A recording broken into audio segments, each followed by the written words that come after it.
Assalamualaikum warahmatullahi wabarakatuh. Selamat datang para praktikan Praktikum 1 Analisis dan Perancangan Sistem 2024-2025. Pada kesempatan kali ini kami akan mengajarkan atau memberikan sedikit informasi mengenai apa saja yang akan kita pelajari di Praktikum 1 APS nantinya. Di Praktikum 1 kita akan mencoba dan juga belajar bersama bagaimana cara membuat bisnis proses modeling notation dan juga entity relationship diagram. Oke, jadi di sini sudah ada studi kasus yang tertera, yaitu CV Bumiaji yang merupakan sebuah perusahaan yang bergerak di industri pertanian. Perusahaan ini berlokasi di Jalan Dewi Mutmainah 4, Kecamatan Bumiaji, Kota Batu. Perusahaan ini menghasilkan beberapa komoditas, yakni jambu kristal, bunga telang, lemon, dan kale. Komoditas ini bisa bertambah seiring dengan berkembangnya CV Bumiaji. Hasil dari komoditas-komoditas ini akan terbagi ke dalam beberapa grade, yakni grade A, B, C, olah, dan buang. Dari kelima kategori ini, yang termasuk ke dalam grade A, B, dan C akan langsung dijual sesuai dengan bentuk komoditas aslinya. Sedangkan komoditas yang termasuk ke dalam grade olah akan diolah lebih lanjut menjadi produk turunan. Kemudian akan dilakukan proses pembuangan bagi komoditas yang termasuk ke dalam grade buang. CV Bumiaji mengalami perkembangan yang cukup pesat pada lini bisnisnya. Sistem pengumpulan dan pengolahan data yang kurang efisien menyulitkan pemilik perusahaan untuk mendapatkan informasi terkait hasil panen, stok komoditas, baik komoditas mitra maupun komoditas hasil panen mandiri secara real time, stok produk olahan secara real time, dan juga laba rugi tiap produk atau komoditas. Oleh karena itu, untuk memaksimalkan perkembangan dan ekspansi dari CV Bumiaji diperlukan sebuah sistem informasi yang dapat menyelesaikan dan memenuhi kebutuhan tersebut. Sistem informasi yang dibuat diharapkan dapat memberikan output berupa data hasil panen, stok komoditas, stok produk olahan, grafik penjualan, grafik proporsi stok, laporan laba rugi, laporan rekapitulasi panen, dan laporan rekapitulasi penjualan pada perusahaan tersebut.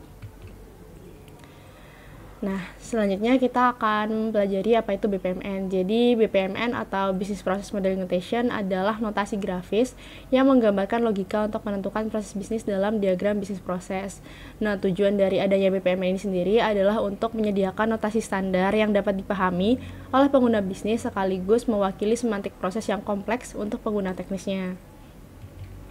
Dari studi kasus yang sudah dibacakan tadi, terdapat 4 proses utama yang dilakukan pada CV Bumiaji. Yang pertama adalah proses pengajuan kontrak mitra, kemudian yang kedua ada proses panen, proses penjualan, dan juga proses pembuatan laporan. Pada praktikum kali ini kita akan belajar cara membuat BPMN dari proses pengajuan kontrak mitra. Baik, berikut merupakan bisnis proses modeling notation untuk proses pengajuan kontrak mitra di CV Bumiaji. Di sini terdapat 2 pool. Yang pertama adalah pool untuk calon mitra dan ada pool dari CV Bumiaji. Dari pihak CV Bumiaji terdapat 2 lane atau stakeholder yang terkait di proses pengajuan kontrak mitra ini, yaitu admin dan juga karyawan inspeksi. Mula-mula sebagai start event, calon mitra akan menginginkan untuk melakukan kontrak mitra. Kemudian ia akan menghubungi admin. Di sini ada test type-nya, yaitu message. Artinya dia mengirimkan pesan kepada pihak Bumiaji. Kemudian di sini ada start event berupa penerimaan message dari pihak admin untuk mengawali keterlibatannya di proses kontrak mitra. Selanjutnya, admin akan menginformasikan syarat mitra, lalu akan diterima sebagai intermediate event bagi calon mitra. Nah, di sini juga terhubung oleh message flow, kemudian akan dilanjutkan dengan pihak calon mitra memberikan dokumen syarat mitra, diterima oleh admin, lalu ada exclusive gateway. Kalau misalkan di algoritma dan programan ini adalah decision. Jadi pertanyaan adalah apakah dokumen syarat mitra terpenuhi? Apabila iya, maka admin akan menginformasikan permintaan data identitas mitra. Namun apabila tidak, maka calon mitra ditolak dan merupakan penanda dari berakhirnya proses pengajuan kontrak mitra Bumiaji.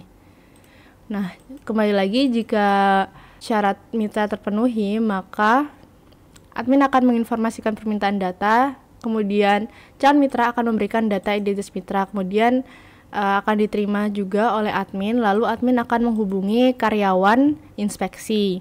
Nah, setelah itu karyawan inspeksi akan menjadikan pesan yang diterimanya itu sebagai intermediate event dan juga pengawal dari prosesnya. Kemudian ia akan melakukan inspeksi lahan kepada calon mitra. Selama proses yang terjadi di sini, calon mitra akan berada pada intermediate event yaitu timer untuk menunggu lahannya diinspeksi. Kemudian setelah itu ada eksklusif gateway lagi, apakah luas lahan lebih dari 1000 meter persegi?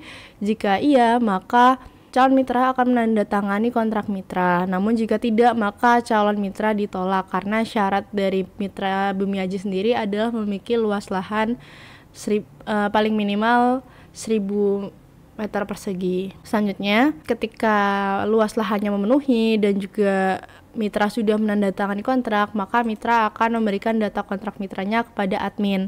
Di sini admin akan menerima intermediate event lagi, lalu akan menyimpan data kontrak mitranya. Data kontrak mitra ini selanjutnya terbagi menjadi 2 artefak. Yang pertama di sini ada dokumen, yaitu data kontrak mitra, dan selanjutnya keluar di association-nya ke data mitra yang berupa database.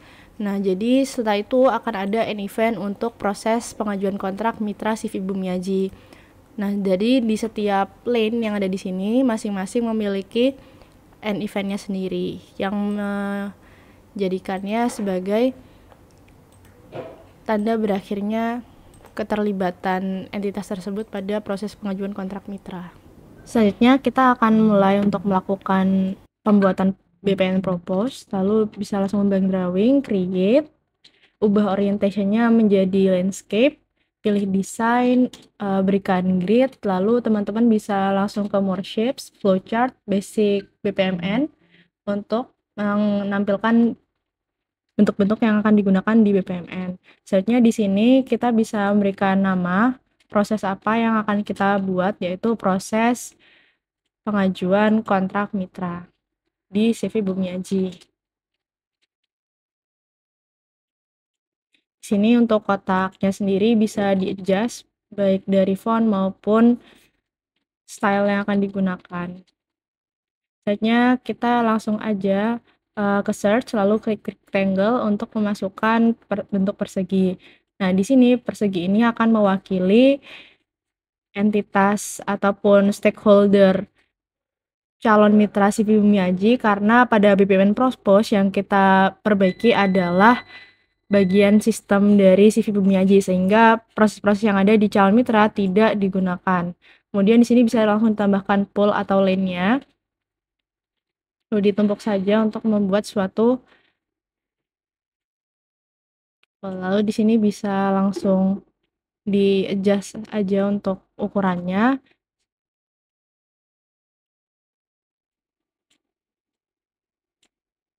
Oke, selanjutnya untuk title-nya sendiri adalah CV Bumiaji. Kemudian akan dimasukkan juga karyawan inspeksi dan juga admin.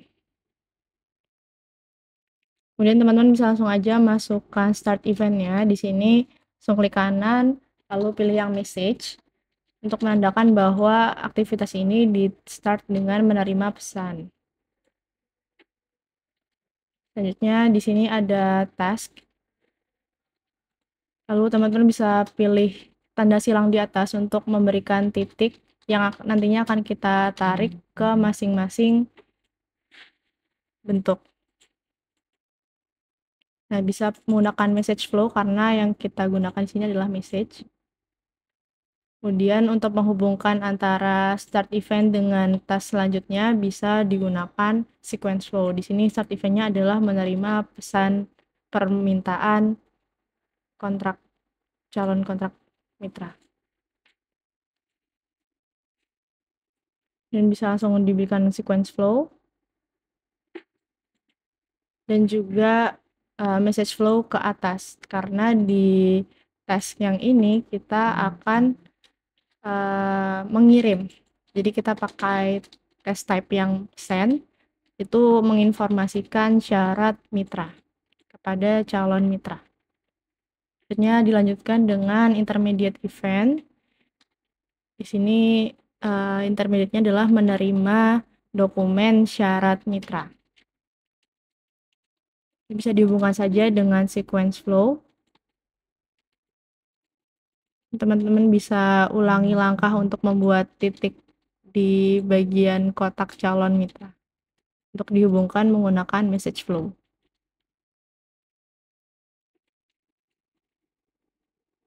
Nah, disesuaikan saja, diluruskan, dan dirapikan. Selanjutnya kita bisa memilihkan gateway. Di sini kita memilih tipe yang eksklusif karena harus ada dua pilihan antara ya atau tidak. Untuk eksklusif gateway ini artinya hanya bisa dijalankan jika memilih salah satu. Dan untuk lainnya apakah dokumen syarat mitra terpenuhi? Dan jika iya, maka akan ada task baru untuk admin, yaitu mengirim message berupa menginformasikan permintaan data identitas mitra.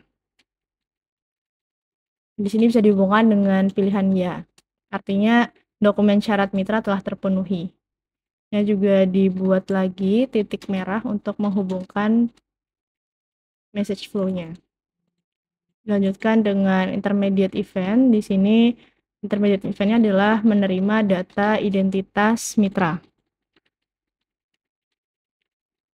Kembali dihubungkan dan dibuat titik merah di atasnya. Oke, selanjutnya akan ada tes lagi untuk admin dengan tipe send, yaitu menghubungi karyawan inspeksi.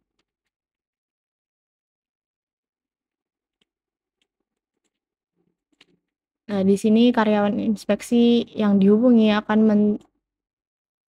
menerima message dari admin. Maka disimbolkan dengan intermediate event, yaitu menerima pesan dari admin. Dan ada task untuk karyawan inspeksi, yaitu melakukan inspeksi lahan si calon mitranya tadi, dihubungkan juga dengan sequence flow. Lalu dari sini bisa ditarik ke atas karena hubungannya akan ke calon mitra. Di sini dihubungkan menggunakan message flow karena si admin nanti akan melakukan inspeksi lahan kepada calon mitranya. Selanjutnya, admin akan menerima informasi hasil inspeksi dari calon mitranya. Dari hasil investigasi ke calon mitranya tadi dihubungkan juga dengan message flow. Lalu ada gateway lagi. Sini tetap bertipe eksklusif data. Lalu pertanyaannya adalah apakah luas lahan calon mitra lebih dari 1000 meter persegi? Nah, di sini apabila iya, maka akan ada tes lagi untuk admin, yaitu meminta tanda tangan kontrak mitra kepada calon mitranya tadi yang sudah sesuai dengan ketentuan di Bumiaji. Jangan lupa dihubungkan juga dengan titik merahnya dan dirapikan. Selanjutnya akan ada intermediate event lagi bagi admin, yaitu kali ini bentuknya timer karena si admin akan menunggu data kontrak mitranya selesai ditandatangi terlebih dahulu oleh si mitranya.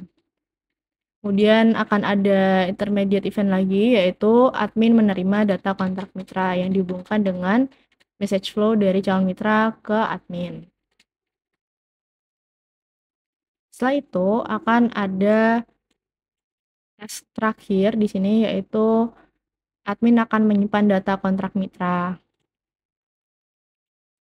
Di sini pakai tipe yang user karena admin akan dibantu oleh software. Kemudian di sini ada artefak data kontrak mitra, masuk ke task menyimpan data kontrak mitra, lalu keluar ke data store. Data store ini akan menjadi data mitra.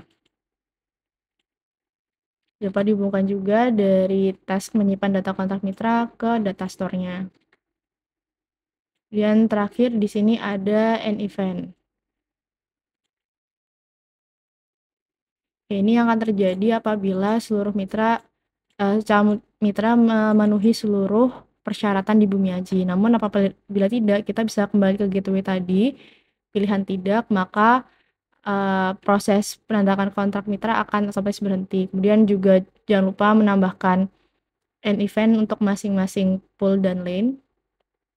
Ini juga ketika luas lahan mitra kurang dari 1000, maka calon mitra juga dianggap ditolak oleh CV Bumiaji. Yang ini juga calon mitra ditolak. Kemudian teman-teman bisa langsung aja mengecek apakah seluruh prosesnya sudah terhubung. Apabila ada yang kelewat bisa langsung ditambahkan saja sequence flow-nya.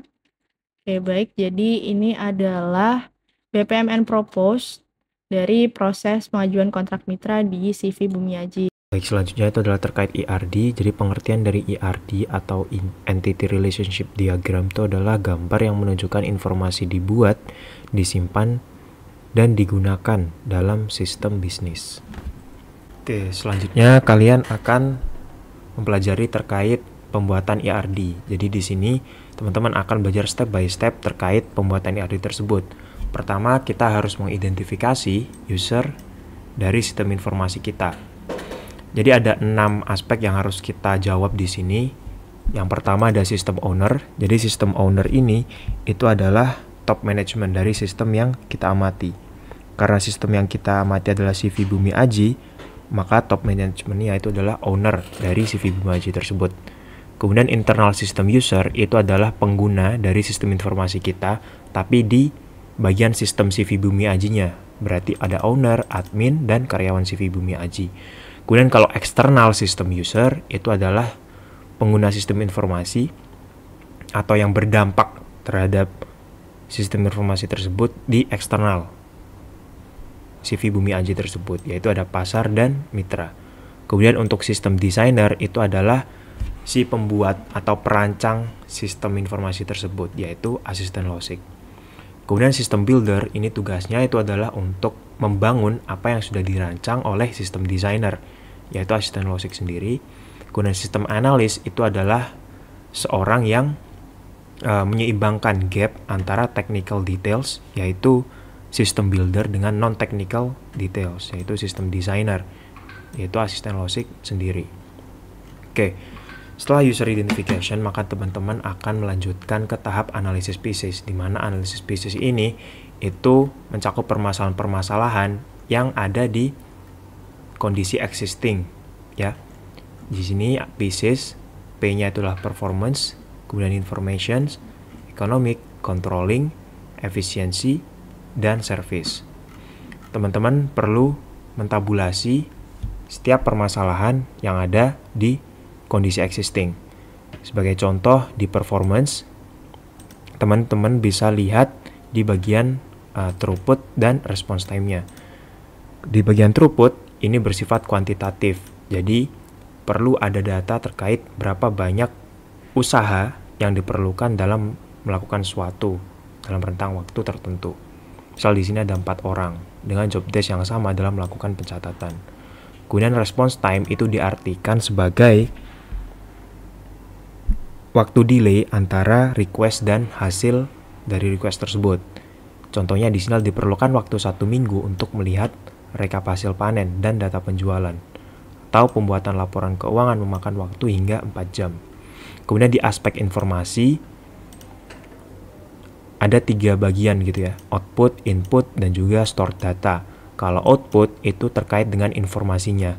Teman-teman bisa menentukan ini dengan cara melihat modul gitu ya, kan itu ada aspek-aspeknya sendiri, tinggal kalian sesuaikan dengan stukas yang kalian dapatkan. Kemudian untuk input ini terkait datanya, stored data ini terkait penyimpanan datanya itu seperti apa gitu. Jadi ada banyak aspek dan itu disesuaikan dengan stukas teman-teman. Kalau misalkan sekiranya tidak mencakup ekonomik, bisa dikosongin aja kayak gini. Dan seterusnya. Oke. Setelah itu kita akan menentukan terkait logical data model dan ERD. Jadi apa sih logical data model itu? Jadi logical data model itu merupakan representasi abstrak dari struktur data yang mencerminkan entitas, atribut, dan hubungan antar entitas tanpa mempertimbangkan bagaimana data akan disimpan secara fisik. Jadi intinya di logical data model ini adalah seperti prosesnya, proses untuk mencapai struktur data yang mencerminkan entitas, atribut, dan kawan-kawan gitu. Ya. Nah, logical data model itu sangat berkaitan dengan ERD. Karena ERD itu adalah visualisasi data selama proses logical data modeling gitu. Jadi selama proses logical data model kita perlu ERD untuk memvisualisasikan apa yang kita dapat gitu. Oke, untuk membuat ERD dan untuk merealisasikan proses logical data model kita perlu step-step berikut gitu ya. Yang pertama adalah entities discovery, yaitu penemuan entitas. Ini menjadi tahapan awal dalam logical data model karena memberikan gambaran terkait entitas apa saja yang ingin disimpan dalam database kalian gitu ya. Nah, untuk tekniknya sendiri itu ada banyak gitu ya. Yang pertama itu bisa melakukan wawancara dengan sistem owner dan sistem user terkait entitas apa yang ingin disimpan. Yang kedua itu adalah mempelajari laporan dari proses bisnis. Yang ketiga adalah mempelajari interaksi antara sistem user dan sistem owner. Nah, dari ketiga teknik tersebut teman-teman bisa menerapkan salah satu. Bisa wawancara dengan sistem owner dan sistem user, bisa mempelajari laporan dari proses bisnis, atau bisa mempelajari interaksi antara sistem user dan sistem owner ya. Maka dari teknik tersebut teman-teman bisa menghasilkan ini tadi ya. Entitas, mitra, panen, komoditas, pasar, dan juga produk. Tentunya teman-teman ketika menentukan entitas ini itu juga harus memiliki gambaran gitu ya terkait relationship-nya tuh kayak gimana biar nggak asal-asalan gitu ya. Oke, kalau misalnya ini udah clear, kita lanjut ke konteks data model.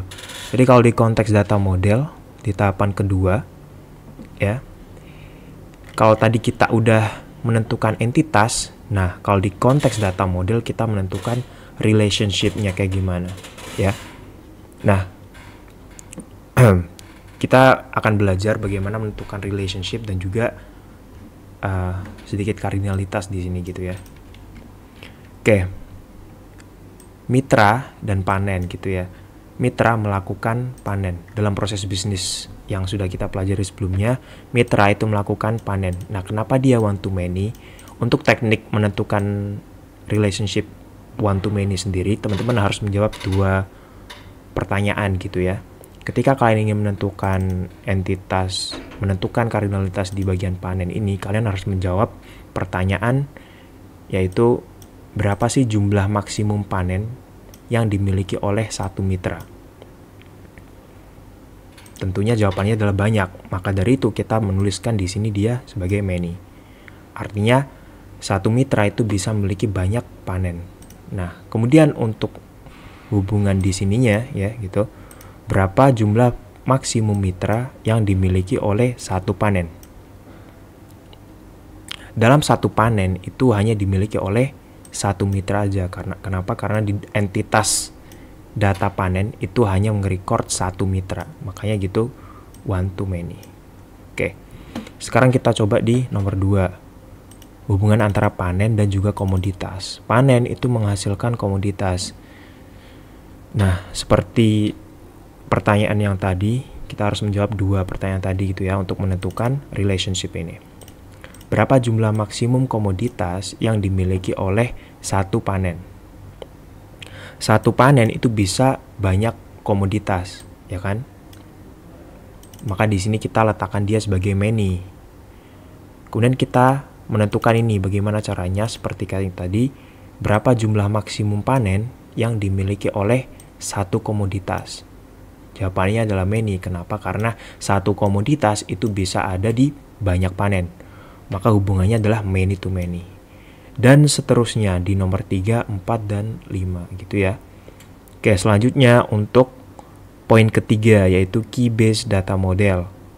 Nah, di key based data model ini apa? Jadi pada data model tahap ini itu mencakup primary key dan alternate key, yaitu atribut selain primary key, serta memperjelas hubungan kardinalitas yang tepat dengan menyelesaikan many-to-many relationship. Jadi di key based data model ini sudah mulai ada atribut, baik primary key dan alternate key. Alternate key itu adalah atribut selain primary key, bisa atribut biasa atau foreign key. Kemudian di bagian key based data model itu juga harus menyelesaikan many-to-many relationship. Nah, seperti yang di sebelumnya ini kan ada many-to-many sebanyak 3 ya. Nah, 3 hubungan yang many-to-many ini perlu kita selesaikan di bagian key based data model seperti itu. Nah, dari sini teman-teman bisa lihat gitu ya. Visualisasi IRD yang telah selesai dalam menyelesaikan masalah many-to-many dan juga atribut-atributnya gitu ya. Di sini ada hubungan-hubungannya. Untuk lebih jelasnya nanti akan disampaikan di praktikum terkait kardinalitas. Oke, jadi di sini itu ada entitas mitra, panen, komoditas, produk, dan juga pasar. Kemudian akan semakin bertambah seiringnya dengan penyelesaian permasalahan yang tadi itu. Oke, kita lanjut ke fully attributed data model. Tahapan keempat, ini adalah fully attributed data model. Jadi di tahap ini itu udah mencakup semua entitas, atribut, hubungan, subsetting kriteria, dan kardinalitas yang tepat gitu ya. Jadi pada entitas detail produksi perlu ada tambahan subsetting kriteria berupa status produk, yang mana status produk membedakan antara produk WIP atau FG. Oke, jadi di fully attributed data model itu atributnya sudah lengkap gitu ya. Jadi kalau teman-teman ingin menambahkan atribut tambahan, khususnya adalah subsetting kriteria, itu teman-teman bisa tambahkan di fully attributed data model. Karena subsetting kriteria ini adalah definisinya semacam membedakan antara satu instance dengan instance yang lain.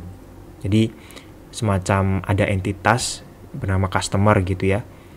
Dia memiliki atribut gender, di mana gender itu adalah laki-laki dan perempuan. Nah, gender tersebut, atribut gender tersebut termasuk subsetting kriteria karena dia membedakan entitas customer menjadi laki-laki dan perempuan. Jadi bersifat dikotil gitu ya, dikotil bersifat boolean gitu. Oke. Maka dari itu ya, di entitas detail produksi kita bisa nambahkan suatu yang dikotil itu tadi, ya kan, bernama status produk gitu ya, yang membedakan antara WIP dan FG. WIP adalah work in process, FG adalah finished good. Oke, selanjutnya kita masuk ke completed data model. Oke, jadi di completed data model ini sudah masuk tahap normalisasi gitu ya. Jadi kalau normalisasi yang kita pelajari itu sampai third normal form gitu ya. Kita masuk ke first normalization form terlebih dahulu. Jadi apa sih di 1NF yang dipelajari itu?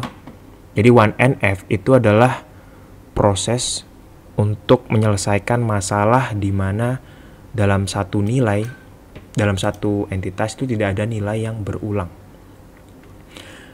Nah, seringkali untuk menemukan permasalahan first normalization form itu perlu kita ketahui nilai dari atribut atau entitas tersebut supaya lebih kelihatan.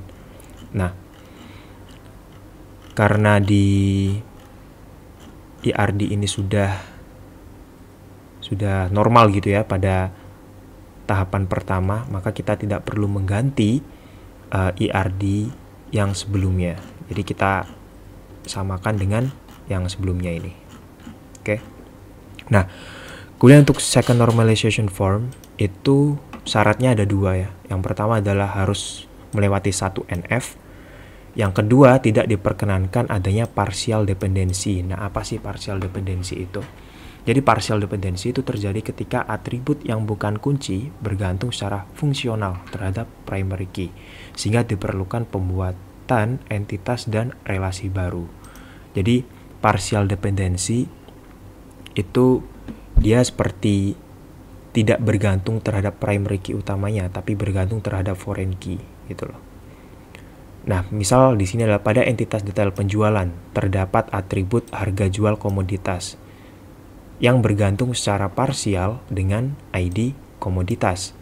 Artinya, setiap ID komoditas memiliki nilai yang sama dengan harga jual komoditas. Oleh karena itu, harga jual komoditas perlu digabung ke entitas komoditas. Jadi dalam IRD sebelumnya gitu ya, di bagian entitas detail penjualan itu terdapat harga jual komoditas yang mana ketika nilai tersebut itu diisi, dia itu selalu mengikuti ID komoditas ini. Sehingga itulah yang dinamakan partial dependency. Artinya si harga jual komoditas ini itu dia tidak hanya bergantung pada si primary key, tapi juga dia bergantung di foreign key ID komoditas ini gitu. Jadi perlu kita gabung ke ID komoditas. Oke, dari situ kita bisa memasukkan harga jual komoditas ke entitas komoditas gitu ya. Tuh terkait gambaran second normalization form. Terus untuk third normalization form itu syaratnya juga ada 2. Yang pertama adalah mencapai 2 NF. Dan yang kedua adalah tidak diperkenankan adanya transitive dependency gitu ya. Jadi apa sih transitive dependency itu? Jadi transitive dependency itu terjadi ketika atribut non-primer bergantung secara transitif pada kunci utama. Artinya atribut non-primer ini bergantung pada atribut non-primer lainnya gitu ya. Jadi misal kita punya atribut non-primer, dia bergantung pada atribut non-primer gitu. Oke, misalkan di sini pada entitas komoditas, atribut deskripsi grade bergantung pada atribut nama grade yang bukan kunci. Oleh karena itu, kedua atribut tersebut sebaiknya digabung menjadi entitas sendiri, yaitu entitas grade. Oke, jadi kalau misal kita lihat di IRD sebelumnya, di entitas komoditas, ya di entitas komoditas, itu ada deskripsi grade yang bergantung pada nama grade. Artinya ketika kita mengisi nama grade, kita itu harus mengisi deskripsi grade yang sesuai gitu kan dengan grade tersebut. Nah, inilah yang namanya transitive dependency. Jadi untuk menyelesaikan ini itu kita perlu membuat entitas baru, yaitu entitas grade gitu ya. Jadi makanya di sini ada entitas grade yang mana dia akan memanggil si primary key dari entitas grade ke komoditas. Oke. Kemudian untuk pengerjaan visio akan dijelaskan setelah ini. Oke, selanjutnya kita akan membuat IRD dari yang paling terakhir, yaitu yang telah ternormalisasi hingga 3 kali. Nah, teman-teman bisa buka visionya terlebih dahulu. Kemudian kita lihat di bagian more shapes. Kita pilih di software and database. Kita pilih di yang database, kemudian pilih cross foot database notation. Oke, selanjutnya teman-teman bisa drag aja modul yang namanya entity ini untuk menampilkan entity ya.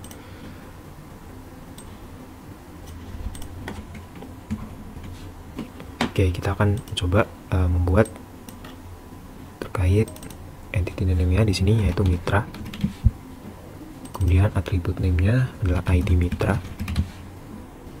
Kemudian atribut name di sini adalah nama mitra. Ini adalah alamat mitra. Nah, jika teman-teman ingin menambahkan atribut lagi, bisa klik di salah satu atribut ini. Kita klik, kemudian klik kanan, kemudian insert atribut after. Teman-teman insert hingga sesuai dengan apa yang kalian inginkan gitu ya. Di alamat mitra bisa pilih nomor HP, kemudian tanggal awal bermitra,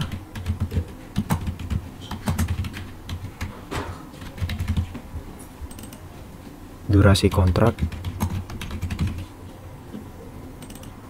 luas lahan, kemudian status.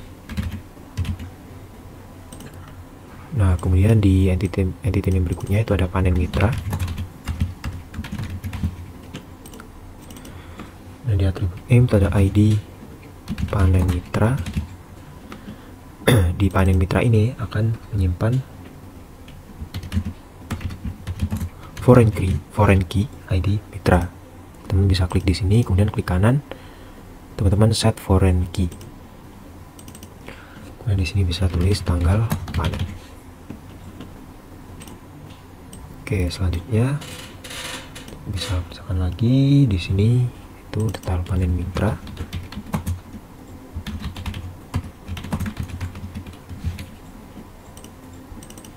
Kemudian di sini ada ID detail panen mitra.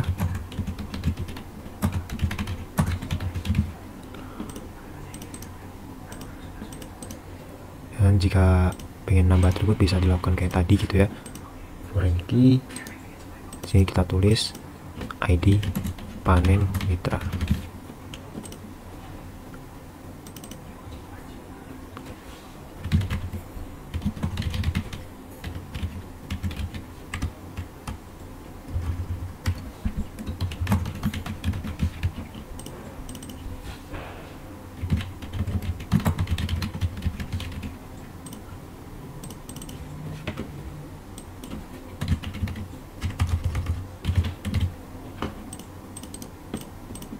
Batch, kemudian kuantitas komoditas.